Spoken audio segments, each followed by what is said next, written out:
Hi, my name is Katie Fisher, and I am a librarian at Liberty North High School.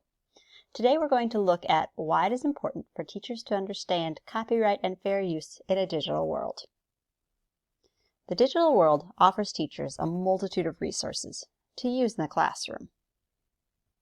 However, there are some things to know about streaming and online resources in order to make sure that you are using online resources legally and modeling for students how to use digital resources in a responsible way.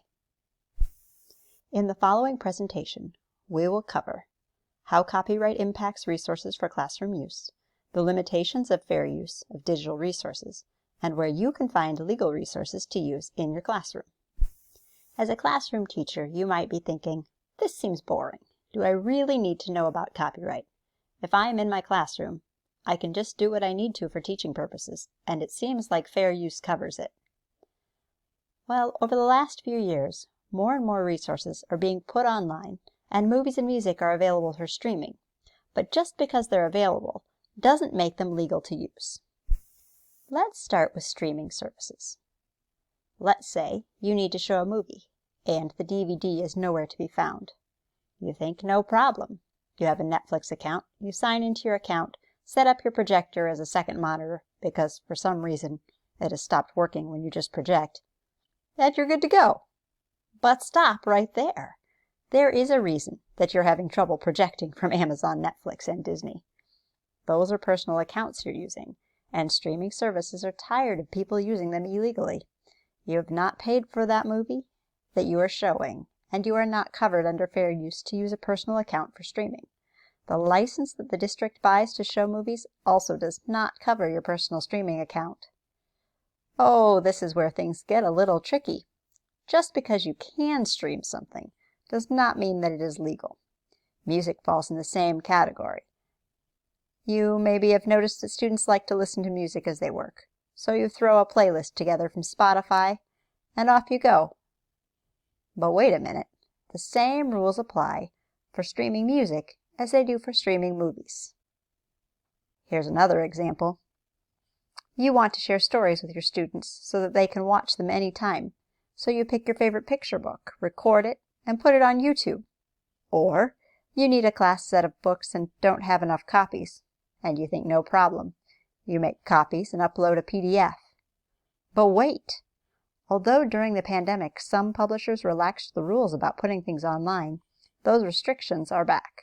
If you want to put something online, you have to get permission from the publishing company that owns the material. You might be thinking, this really limits me. I basically can't use anything convenient, and who will ever know anyway? Well, your students know, and we know that the best way to teach something is to model it. If we model illegal use of resources to our students, guess what? They will have the same attitude when they are out in the world. You don't want to teach students habits that will get them in trouble, but you do need to be able to teach. So what can you do? Well, luckily, there are options. 3 places you can go for material that is legal to use would be public domain, Creative Commons, and materials that are purchased for your use from the library site. The first place you can go for materials that do not hold a copyright are materials that are in the public domain. There are several places you can go to look for materials that are not covered by copyright and you can freely use. Project Gutenberg is a great place to check out ebooks. They have thousands of books that multiple students can check out at a time and use. The Metropolitan Museum of Art and the Smithsonian Institution both have libraries of images online that are in the public domain.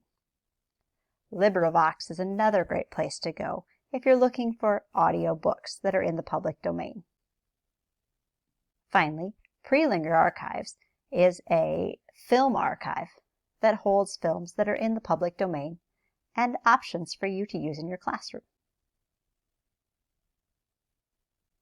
Another great place to go if you're looking for material that you can remix and use in your lessons is called the Creative Commons. Creative Commons is a place where an individual can license their work and then offer permissions to other people for use. In the Creative Commons library, there are over 600 million items. It might be a little daunting at first when you look at the different types of licenses, but there are 6 types of licenses in Creative Commons. And if you take a look at the Creative Commons website, it goes over how every license works and what you can do or can't do with the material that you're borrowing. Finally, there are the resources that we purchase as a school district for you to use for your lessons. We have a video database called Learn360 and a picture database called Britannica ImageQuest. These databases have high-quality videos and pictures that you can use anywhere you would like to in your lessons. Just don't forget to cite your sources.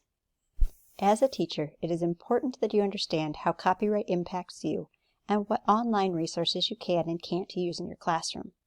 Hopefully, this presentation has offered you a few places to find online resources that you can use legally, and an understanding of why it is important to respect copyright as a teacher. As always, if you have any questions, come see us in the library. We are happy to help with any copyright questions that you might have, and we're always there to help you find resources.